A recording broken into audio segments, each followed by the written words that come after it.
Salomón. Y me hacía esa pregunta: ¿para qué sirve tanta sabiduría si no la usamos, no la aplicamos a nuestros corazones? A veces pienso que el saber mucho nos hace daño, porque la Biblia dice que el Señor demandará más de nosotros. El que sabe hacer lo bueno y no lo hace es pecado. Por eso tenemos que tener mucho cuidado en la medida que adquirimos conocimiento, que hay que distinguir entre conocimiento y sabiduría. Es muy importante entender la diferencia. El conocimiento puede ser o proviene de la experiencia o de nuestro intelecto. Tenemos conocimiento, un conocimiento experimental, porque hemos vivido la vida. Podemos tener un conocimiento intelectual, porque vamos y descubrimos lo que la Biblia dice acerca de Dios. Pero el verdadero conocimiento que se traduce en sabiduría espiritual es cuando ese conocimiento nos sirve para que nosotros podamos vivir la vida cristiana. Amén. Y encontramos que en la vida de Salomón tal conocimiento se desvaneció, se fue por la borda, no sabemos, realmente nos queda ese sinsabor, un hombre que lo tuvo todo y al final lo vemos completamente desvanecido, perdido, sin dirección, sin temor de Dios. Eso es la expresión de un hombre que ha perdido de vista a Dios. Una decadencia espiritual total y moralmente. Y recordamos que toda decadencia espiritual nos va a llevar a una decadencia moral. Que cuando perdemos el sentido de Dios, cualquier cosa podemos hacer. Y nos puede resultar que eso que antes odiábamos, o al menos no lo amamos, pero no lo permitimos en nuestras vidas. Y lo vemos como normal, cuando antes lo veíamos fuera de la voluntad del Señor. Y aquí encontramos, mis hermanos, a otro rey, hijo de Salomón, Roboam. Estos reyes ejercían su reinado desde muy jóvenes. Este estudio vamos a tratarlo en tres partes. 1, los antecedentes. 2, decisiones que importan. Y 3, las aplicaciones para nuestras vidas. Por eso el tema es decisiones que importan. Y creo que ustedes leyeron el pasaje. No lo voy a leer otra vez totalmente, pero sí voy a tomar algunas partes para lo que nos interesa. Y aquí encontramos a este rey, dice el versículo 43 del capítulo 11, que Salomón murió y en su lugar reinó su hijo Roboam. Y Roboam se nos dice que fue a Siquem, una de las ciudades de Israel, para allí ungirlo como rey. Es interesante que en este pasaje de Primera de Reyes 12 no se habla, no se dice nada acerca de su ungimiento como rey. Lo que queda entredicho es si realmente Israel lo reconoció como rey. Porque él fue allí, dice la historia, ¿verdad?, el escritor, que Roboam fue a Siquem porque todo Israel había venido a Siquem para hacerle rey. Interesante que no fue a Jerusalén, sino a Siquem.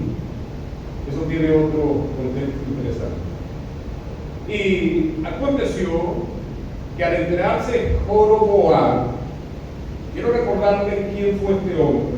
Jeroboam fue el líder que Dios levantó contra Salomón y que fue su enemigo todo el tiempo después que hubo la apostasía en su reinado. Y Jeroboam huye a Egipto, se entera de la muerte de Salomón y lo mandan a llamar y él viene. Ahora imagine el escenario. ahí está el hijo de su peor enemigo, tomando autoridad del rey. Roboam está con los suyos y todo está en la expectativa qué va a suceder.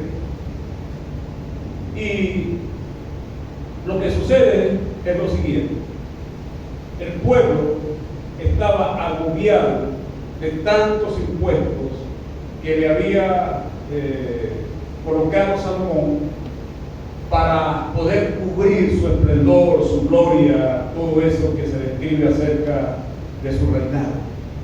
Es decir, detrás del escenario observamos que había un pueblo que estaba agobiado por los tributos, mientras que había un rey que estaba viviendo junto con sus súbditos en todo su esplendor.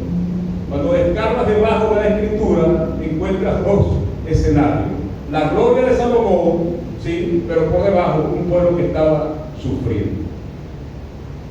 ¿Y qué es lo que el pueblo le pide a este nuevo rey? Tu padre nos puso una carga demasiado pesada. Ahora, por favor, ya que tú eres rey, trata de disminuir los tributos y nosotros te serviremos. Y el rey dijo: bueno, déjenme pensar este asunto. Denme 3 días para pensar. Ustedes recuerdan otra vez que Salomón se había corrompido moral y espiritualmente. Y el nuevo Dios de Salomón era el placer sexual. No porque el placer sexual sea malo, sino que el placer sexual lo creó Dios para darse dentro de ciertos límites que llamamos matrimonio. Pero él no respetó eso y por eso se corrompió al extremo. Ahora, tenemos aquí un modelo negativo de un líder que está entregando su reinado, que muere, se levanta otro. Este modelo negativo parece que no ayuda mucho en el escenario. Por eso nos vemos allí, mis hermanos, a Dios hablándole a este nuevo rey. No vemos a Dios expresándose de él para nada. Pero es el rey. Y ahora está reinando sobre su pueblo. Y él va y consulta con los grupos de apoyo. Primero va a los ancianos, ¿sí? Los ancianos que habían servido a su padre. No quiero que pierda de vista de eso. Y los ancianos le dicen, versículo 6, entonces Roboam pidió consejo de los ancianos que habían estado delante de su padre cuando vivía y dijo: ¿cómo aconsejan ustedes que yo responda a este pueblo? Y este fue el consejo: si tú fueres siervo de este pueblo y lo sirvieres y les trataras bien, con buenas palabras, ellos te van a servir. ¿No le pareció suficiente? Dejó eso, como decimos popularmente, lo dejó en remojo, y luego se puso a pensar: ¿quién más puede aconsejarme de esta decisión? Bueno, mis amigos. Dice que tenía amigos, versículo 8, aquellos jóvenes que se habían criado con él y estaban delante de él. Es decir, otra vez, este es un rey muy joven. Sus amigos de infancia estaban alrededor de él. Me imagino que lo habían puesto en ciertos cargos porque eran sus amigos. Y ahora le dice a sus amigos: bueno, ya escuché el consejo de los ancianos, pero yo quiero saber qué dicen ustedes. Ustedes son mis amigos, ustedes me aman, ustedes desean el bien para mí. ¿Qué piensan ustedes de esta decisión que debo tomar? Y sus amigos le dicen: bueno, mira, tu padre es un hombre duro. Tú tienes que mostrar que eres un hombre más duro. Si tu padre fue fuerte, no te tiemble la mano para imponer tu autoridad. Y ponles más tributos para que ellos vean que usted es un hombre de autoridad, un hombre duro. ¿Qué le pareció? Bien. Aquí hay que mirar qué tenemos hoy. Por un lado, tenemos gente que está diciéndole: no hagas lo que tu padre hizo. Es más, alivia la carga de ese pueblo. Por otro lado, hay otro grupo de apoyo diciéndole: no, todo lo contrario, tú tienes que ser más fuerte, tienes que imponer tu autoridad. Y yo me pregunto, ¿y dónde está el consejo de Dios?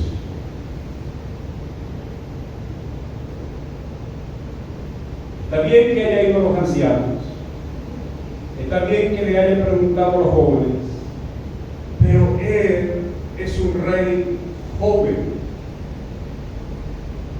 ¿Dónde está el consejo del Señor?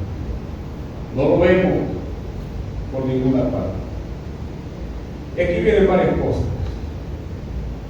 Si tú tuvieras que casarte esta semana y tuvieras que tomar una decisión en cuanto a tu matrimonio y no estás seguro de tomar esa decisión, ¿a quiénes tú irías a buscar consejo?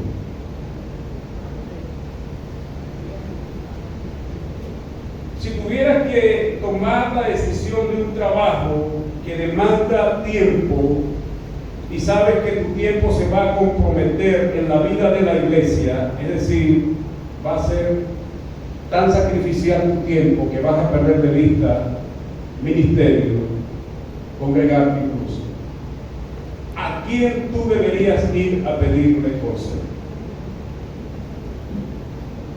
Si tuvieras $1000 esta noche, que me prestes, perdón, que invertir,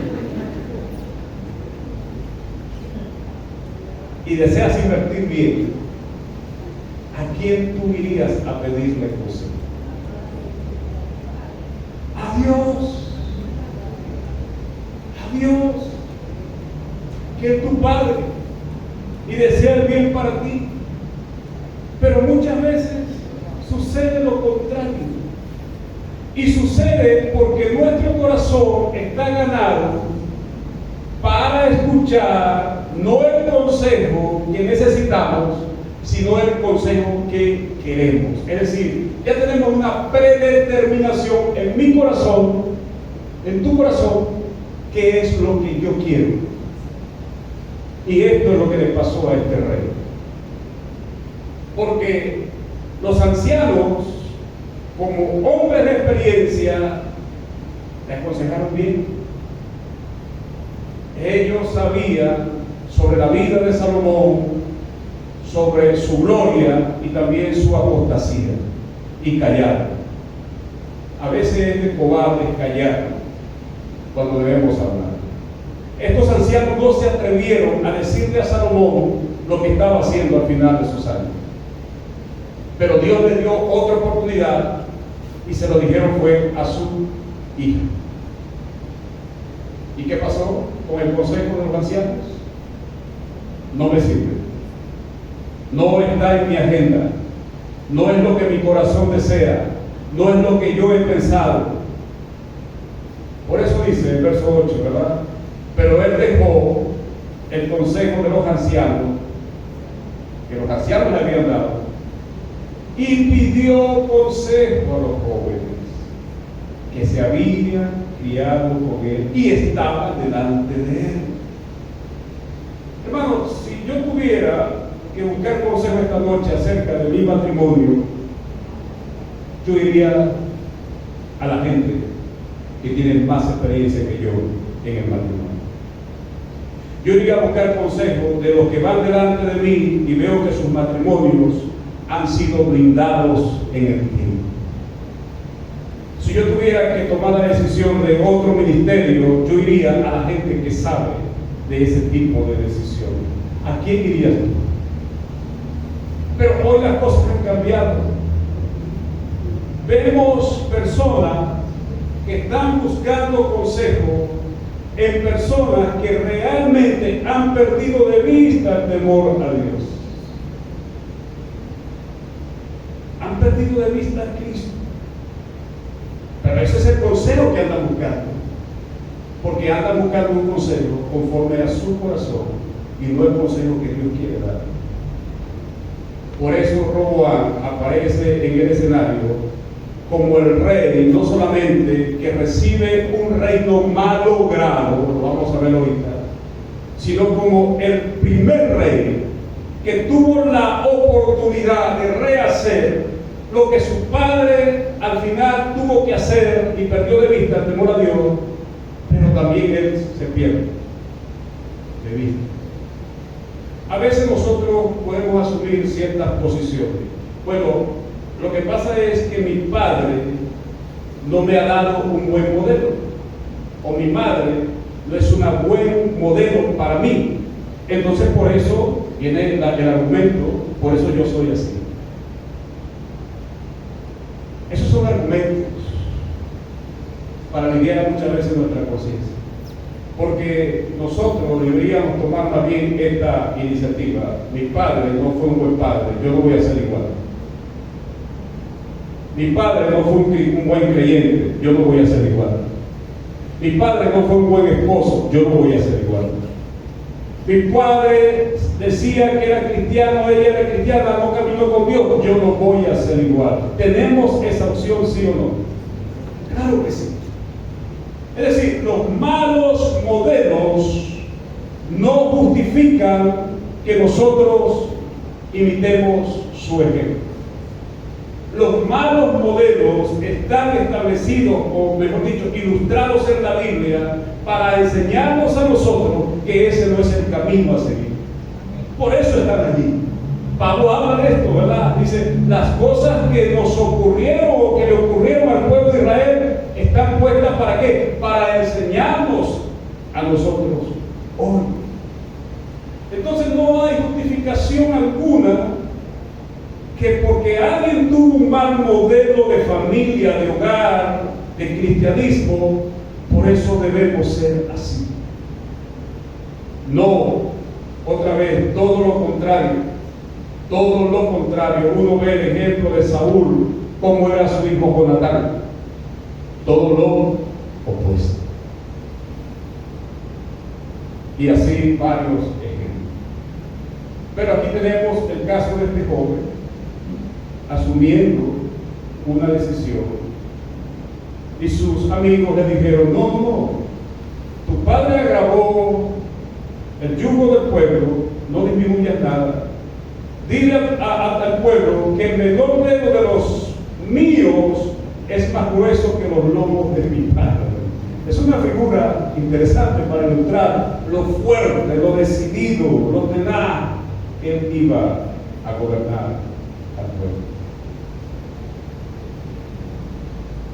Decisiones que importan. Decisiones que importan. No cualquier tipo de decisión. Decisiones que van a tener una connotación y debemos pensar en esto. Hay decisiones que pesan. Hay decisiones que marcan. Hay decisiones que se constituyen en una bendición, pero hay decisiones que se constituyen en una maldición. He escuchado a mujeres decir, y disculpe la expresión, es fuerte, he escuchado a mujeres decir, maldito el día en que yo me casé contigo. Pero el primer día era otra cosa. Y seguramente alguien le dijo, no vayas por ese camino, pero no era el consejo que ella quería escuchar. Mis hermanos, las decisiones pesan, pero la voluntad de Dios es que sepamos tomar decisiones que a la larga sean de bendición para nuestras vidas, nuestros matrimonios y para nuestra iglesia. ¿Cuánto dicen? Las decisiones que tomó Roboam, veamos, Viene el pueblo y el rey, versículo 13, ¿cómo le respondió a ellos? Duramente. Interesante que otra vez Dios abre el portal de su iluminación a nuestros corazones para decirnos en el verso 13 qué fue lo que ocurrió. El rey respondió al pueblo duramente, dejando el consejo de los ancianos.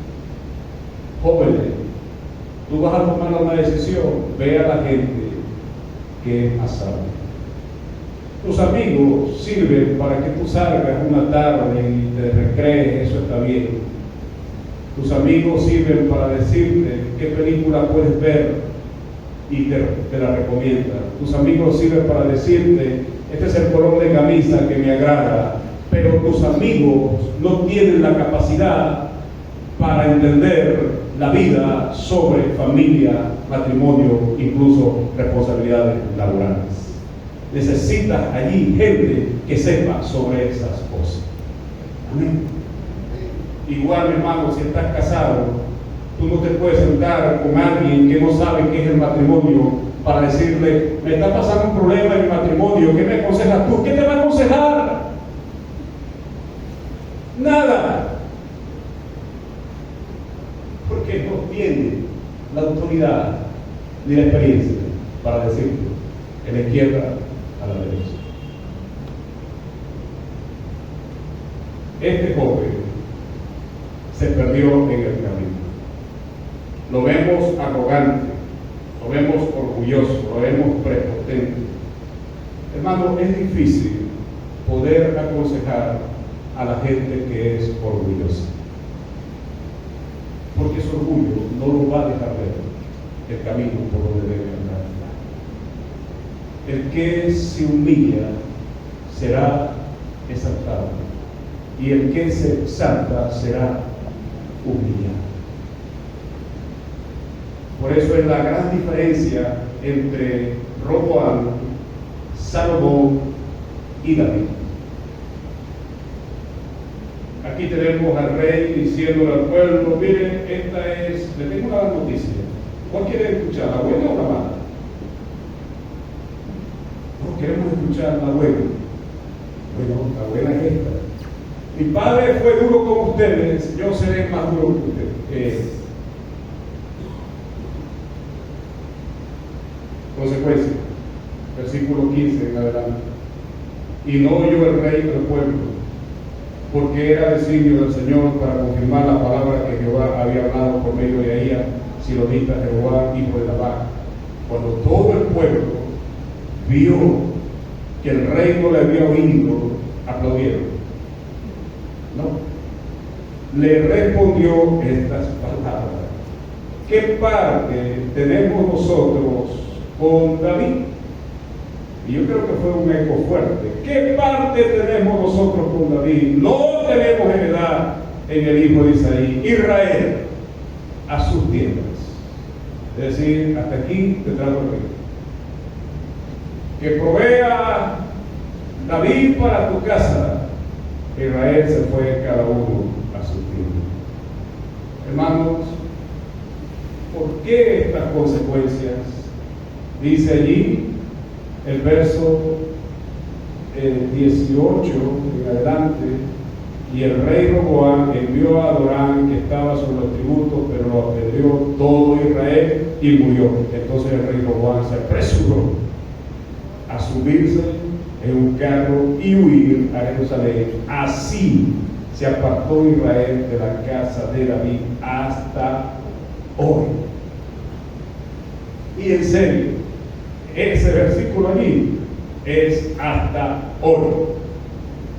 El reino nunca ha sido otra vez lo que fue en las manos de David y en las manos de Salomón. Cuando Cristo venga, reunirá a todo Israel. Pero hasta ahora, hasta allí. Consecuencias. Decisiones que pesan. Cuando dije que una decisión pesa, es porque esa decisión va a marcar posiblemente nuestro futuro. Una decisión tiene tres componentes. Hay un componente mental. Tú estás pensando lo que debes hacer o lo que no debes hacer, y a veces ni siquiera tienes idea de lo que debes o no debes hacer, ¿sí? Pero estás ahí pensando. Entonces, una decisión tiene un componente mental, pero una decisión tiene un componente emocional, porque tú no estás tranquilo, estás inquieto. Y una decisión tiene un componente físico, es decir, te va a afectar. Las decisiones en la vida que tienen que ver con responsabilidad matrimonial, familiar, del futuro de tus hijos, dónde vas a vivir, con quiénes quieres que tus hijos se casen, dónde quieres que tus hijos estudien, qué quieres que tus hijos estudien, en qué iglesia tú quieres servir, a dónde Dios te está llamando a servir. No son decisiones que puedes tomar en 3 días. Ese es un grave error de este rey. Imagínate, el pueblo está diciendo: mira, tu padre hizo esto con nosotros. Nosotros queremos saber qué tú vas a hacer con nosotros. Y él lo tomó a la ligera. Bueno, denme en 3 días y yo les doy la respuesta. Y en esos 3 días no se le ocurrió buscar el rostro de Dios, ayunar, orar. Señor, ¿qué voy a hacer? No. A él le pareció irse con sus amigos, recrearse una tarde, tomarse una pexicola con sus amigos, comerse una hamburguesa y preguntarle: muchachos, miren, estoy a punto de tomar esta decisión. ¿Qué piensan ustedes que debo hacer? Después que terminaron de ver la película, no, eso está fácil. Haz esto, esto y esto. ¿Sí? Una decisión así. La consecuencia: el reino se dividió. ¿Cómo podemos tomar decisiones sabias? Porque hay allí una pregunta, ¿verdad? ¿Qué lecciones podemos aprender de esta historia? Bueno, número 1, entiende que las decisiones trascendentes, como las que he descrito, hogar, familia, trabajo, iglesia, dónde servir, dónde trabajar, mis hijos dónde van a estudiar, etc., son decisiones que se constituyen en procesos, y los procesos llevan tiempo. Así que tú no puedes ni apresurarte ni quedarte atrás. Tienes que ir a un ritmo donde tu intimidad con Dios vaya marcando la pauta, vaya marcando el camino. Los procesos llevan tiempo, decisiones así llevan tiempo. Necesitamos repensar una y otra vez con la familia, con el esposo, con la esposa, con los hijos, qué vamos a hacer. Llevan tiempo. Número 2, o diría número 1, toda decisión sabia se fundamenta en el temor a Dios. El principio de la sabiduría es el temor a Dios. Usted puede decir: bueno, pero es que mi esposo es inconverso, mi esposo no está apartado, mi mujer ahorita ella fue cristiana, pero ahora no quiere nada saber de Dios, está en el mundo. Eso pudiera ser un obstáculo, pero no lo es, porque tú eres la luz en ese hogar. Y lo que tu esposo no tiene capacidad de verlo ahorita, tú que eres cristiana, estás en capacidad de verlo, ¿sí o no? Y también viceversa, lo que tu esposa no puede ver, tú puedes verlo. Y más si eres el hombre de la casa, un hombre de Dios en ese hogar.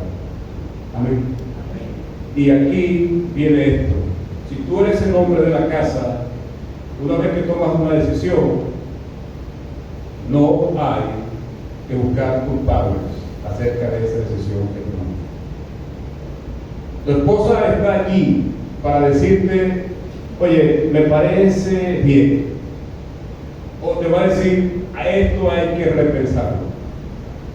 Esto requiere tiempo. No estoy preparada para esto. Entonces tú tienes que dar tiempo. Pero al final, lo que te quiero decir es que tú como hombre, eres quien vas a asumir la responsabilidad. Amén. Y después no le vas a decir a tu esposa, pero fue que tú me presionaste, fue que tú me insististe. No, tú tomaste la decisión. Porque no quiero que olvides otra vez, esas decisiones tienen un componente intelectual. Va a estar aquí, después que tomaste la decisión, ¿verdad? Tiene un componente emocional. Va a haber afectos. Esos afectos pueden ser positivos como pueden ser negativos. Y va a haber un componente físico también. Se ha descubierto que después de pandemia mucha gente no ha logrado conciliar bien el sueño. Las preocupaciones se sobrepusieron ahora. Hay gente que no duerme bien, tiene que tomar calmantes. ¿Por qué ocurrió todo esto? Porque nuestro componente físico emocional se disparó. Y ahora estamos a flor de piel ante cualquier preocupación de la vida. Pero ¿qué dice el Señor? Echa tu ansiedad sobre Él, porque tendrá cuidado de ti. Entonces, las decisiones sabias son procesos que llevan, ayúdame, tiempo. Debes tomarlas bajo el temor de Dios. Número 2, necesitas personas sabias y experimentadas. Y más, personas sabias en Dios. Que sean gente de Dios, no gente del mundo. Dice, no, porque mi compadre, mi comadre, ese está en el mundo. No, porque es mi mejor amigo, ese está en el mundo. No tiene la mente de Dios. Entiende el punto. El hombre natural no entiende las cosas del Señor. No te puedes sentar con tu mejor amigo, que es tu mejor amigo que está en el mundo, y decirle, oye, no sé qué hacer, si dejar el ministerio o poder. ¿Qué te va a decir? Déjalo. Búscate otra iglesia. Es lo que te va a decir, porque la vida. Oye, tengo un problema con mi mujer. Déjala y búscate otra. La gente del mundo pueden ser buenos amigos a cierto nivel, pero no tienen temor de Dios, creo. ¿Cree eso, hermano? La gente del mundo no tiene temor de Dios. Podrá ser muy intelectual, podrá ser muy educado, podrá hacer todo lo que tú quieras, pero no tiene temor de Dios. Y el principio de la sabiduría es el temor a Dios. ¿Y por qué tenemos que buscar gente así, personas sabias y experimentadas? Porque en la multitud de consejeros hay sabiduría. Hay sabiduría. Las veces que me ha tocado tomar decisiones fuertes, he ido a gente que son más sabios que yo. Y eso me ha ayudado mucho, me ha brindado, me ha servido. Pero imagínate a dónde los hay. Número 3, los amigos contemporáneos, como le pasó a Roboam, para este tipo de decisiones que he enumerado, no ayudan. Ellos son buenos para que tú salgas una tarde y disfrutes un cine. Vaya y cómase algo. Pero para este tipo de decisiones trascendentes no ayudan. Yo no sé si Roboam llegó a su casa y le dijo a sus amigos, mire, usted está votado. Me hicieron meter la pata. Yo no sé, la Biblia no lo dice, pero me imagino que no llegó muy bien a su casa ese día, pensando, estos amigos míos. Fueron niños, ¿verdad? De cierta manera, porque no lo ando así. Pero ¿para qué ahora viene la lamentación? No sirve. Ya no existe. Ya no existe. No sirve. Número 4. Antes de tomar una decisión de peso que te puede marcar la vida, que va a marcar tu familia, que va a marcar tu destino, que va a marcar tu rumbo o lo puede amargar. Recuerda, evalúa las consecuencias. Si yo tomo esta decisión hoy, ¿qué va a pasar esta semana? ¿Qué va a pasar con mi vida? ¿Qué va a pasar con mi hogar? ¿Qué va a pasar con mi familia? ¿Qué va a pasar con mis hijos? ¿Qué va a pasar con nuestra economía? ¿Qué va a pasar con nuestro presupuesto? Evalúa las consecuencias. Y si las consecuencias negativas sobrepasan a las positivas, es un indicio que no es el camino que debe seguir. Amén. Pero no solamente evalúa las consecuencias, evalúa las secuelas, que son dos cosas distintas. Por ejemplo, tú dices, bueno, nosotros necesitamos comprar esta casa, pero entonces hay una oportunidad de un crédito. ¿Qué hacemos? Asumimos ese crédito. Y entonces llega y asumes el crédito. Ya tomaste la decisión, compraste la casa. Las secuelas es que seguramente puede haber una hipoteca. La secuela es que si no tienes suficiente presupuesto, quizás entonces te vas a enredar. Las secuelas marcan, secuelas que... Ahora, aquí hay un punto que quizás ustedes se están preguntando, versículo 15. Y no oyó el rey al pueblo, porque era designio de Jehová confirmar la palabra que el Señor había hablado por medio de Ahías, silonita, a Jeroboam, porque fue este profeta que se encontró a Jeroboam y le dijo, así dice el Señor, el reino de Salomón será dividido y tú serás rey en 10 tribus. Y él estaba contento por eso fue allá a ver qué iba a pasar. Entonces viene la pregunta, ¿y Dios es culpable de lo que ocurrió? Porque encontramos ese versículo allí. O sea, eso estaba así porque Dios lo determinó de esa manera, que el reino a Roboam le fuera arrancado. Sí, sabemos que le había dicho a Salomón, no te voy a quitar el reino a ti, sino que lo voy a dividir de la mano de tu hijo. Pero esto no da licencia para que nosotros interpretemos esto y digamos, ah, bueno, pero es que el Señor lo había hecho, ¿qué culpa tiene ese pobre muchacho? A veces nosotros también hacemos eso, pero ¿qué culpa tiene él? ¿Qué culpa tiene ella? Es joven, tiene derecho a vivir su vida. De esa manera, destruyéndola, tiene derecho a vivir su vida, sí. Aquí viene algo que les va a ayudar. Vaya conmigo a Isaías, capítulo 38.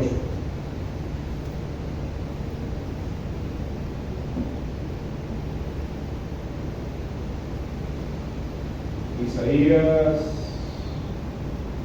capítulo 38. En aquellos días, Ezequías enfermó de muerte. ¿Enfermó de qué? De muerte. Es decir, ese no se iba a salvar. Y vino a él el profeta Isaías y le dijo, Jehová dice así, ordena tu casa porque morirás y no vivirás. Un decreto de Dios. Entonces volvió Ezequías su rostro a la pared e hizo oración a Jehová y dijo, oh Señor, te ruego que te acuerdes ahora que he andado delante de ti en verdad y con íntegro corazón y que he hecho lo que ha sido agradable delante de tus ojos. Y lloró Ezequías con gran lloro. Versículo 4. Entonces vino palabra de Jehová a Isaías diciendo, ve y di a Ezequías, Jehová, Dios de David, tu padre dice así, he oído tu oración, visto tus lágrimas, he aquí que yo te añado 15 años más. Gloria a Dios. 15 años más. Bueno, por fin, ¿qué es? Dios dijo que iba a morir, ahora dijo que iba a vivir. ¿Se contradijo Dios? De ninguna manera. Esto es lo que los estudiosos, los teólogos llaman la voluntad decretiva de Dios y la voluntad preceptiva de Dios. Le explico. La voluntad decretiva de Dios es que Él determina que algo va a suceder y va a suceder porque va a suceder. Sea la luz, y la luz fue. Hágase esto y aquello y se creó. Voluntad decretiva. Nada detiene el poder de Dios. Pero los teólogos dicen que Dios también tiene una voluntad preceptiva que ordena al hombre hacer algo y está en el hombre hacerlo. Jerusalén, Jerusalén, dijo el Señor Jesús, ¿cuántas veces quise juntarte como la gallina junta sus pollitos debajo de sus alas y no quise? Voluntad preceptiva de que el Señor quiere algo, está esperando del hombre una respuesta. No todo el que me diga Señor, Señor entrará al cielo, sino el que hace la voluntad de mi Padre. Lo que la Biblia nos está mostrando aquí es algo interesante, volviendo a Primera de Reyes. Este es un rey el cual Dios había dicho que iba a quitarle su reino por la desobediencia de su padre. Pero eso está en un futuro relativo. En un futuro relativo. Si este rey hubiera asumido su compromiso con Dios, se hubiera humillado al Señor, la historia hubiera sido otra. La historia hubiera sido otra. Porque la Biblia nos muestra siempre eso. Cada vez que alguien, Dios decía algo y esta persona se humillaba, era como decirlo así, como que Dios decía, oye, está humillado, mejor no lo voy a hacer en este momento. Incluso el rey Acab, que fue uno de los reyes más perversos, en un momento dado se humilló ante Dios y le dijo Dios al profeta, oye, ¿no has visto cómo acá se ha humillado delante de mí? Entonces, ¿qué es lo que la Biblia nos está diciendo? Que delante de Dios tenemos oportunidades. Dios nos concede oportunidades. ¿Y por qué Dios quiere que usted busque el consejo? Porque Dios quiere que aproveche las oportunidades. Si Dios fuera solamente en su voluntad decretiva, no, tú te vas a perder, tú siempre vas a ser un vagabundo, usted siempre va a ser un sinvergüenza, usted siempre va a andar de irresponsabilidad en irresponsabilidad, de fracaso en fracaso, este sería un Dios cruel. Nosotros no servimos a un Dios cruel, nosotros servimos a un Dios de amor. Pacientemente el Señor espera que sus hijos tomen las decisiones acertadas, porque Él espera, porque Él desea el bien para nosotros. Amén. Pero está de cada cristiano entender que no será liberado de la responsabilidad de sus consecuencias. Otra vez, este Dios es absolutamente amor y absolutamente justo. No podemos decir que Dios es más amor que justicia, porque los atributos de Dios lo hacen a Él un ser, para explicar, un ser entero. Es decir, no hay un atributo de Dios más grande que otro. Dios no es más amor que justicia. Dios no es más amor que paz. Y la justicia de Dios es más grande que el amor. Él es un ser completo. Entonces, cuando nosotros estamos a punto de tomar decisiones que importan, estamos ante una balanza. Estamos ante Dios. Y Dios ha dicho, he puesto delante de ustedes dos caminos. Escojan ustedes el camino del bien para que le vaya bien. Pero si ustedes escogen el camino del mal, le irá mal, porque es una ley decretiva. Es decir, Él lo ha decretado. Si tú abrazas el El decreto de Dios es que vas a recibir ¿qué? El bien. Es sus bendiciones. No puede Dios cambiar eso, ¿me explico? Es un decreto universal. Si tú abrazas el bien, te va a ir bien. Pero el otro decreto es, si tú decides abrazar el mal, te va a ir mal. Es decir, vas a recibir consecuencias de ambos lados. Cada vez que estás tomando una decisión fundamental, quiero que recuerdes que estás ante una balanza. Si tomas el camino del bien, recibirás las bendiciones del Señor. Si tomas el camino del mal, Dios te seguirá amando, pero porque Él es justo, su amor lo lleva también a ¿qué? Aplicar disciplina al cristiano. A veces nosotros decimos, no, es que no puede ser así porque Dios ama. Entiende, la disciplina es un acto de amor de Dios sobre un cristiano. El Señor, ¿a quién ama? Disciplina. ¿No lo habéis visto así? Toda disciplina en nuestras vidas es un acto de amor que lleva amor y la justicia de Dios. Este joven perdió la oportunidad de ser un buen rey. ¿Por qué? Porque buscó el camino que no tenía que buscar. Hermano, no describe la Biblia, y disculpe, con esto voy a terminar porque sé que el tiempo está corriendo.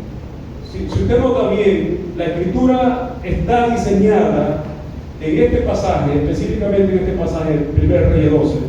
El escritor se preocupó en primero mostrar que el buen consejo o el mal consejo. El buen consejo hubiera sido lo contrario, ¿no? Buscó el consejo de los jóvenes y le pareció bien, pero luego dijo, no, voy a consultar con los viejitos, los ancianos, y al escucharlo también me hubiera parecido mal. ¿Me explico? Pero el balance de la escritura nos presenta que Dios le da ¿qué? La oportunidad. La oportunidad. Tanto así que cuando vuelves a leer el verso 13, te lo vuelve a recalcar. El rey respondió duramente, dejando el consejo de quién? De los ancianos. Nuestro Dios desea que nos vaya bien. ¿Cuántos dicen amén? Pero las decisiones que tomemos traerán consecuencias. Y si somos hijos de Dios, tenemos que aprender esto. Queremos que nos vaya bien.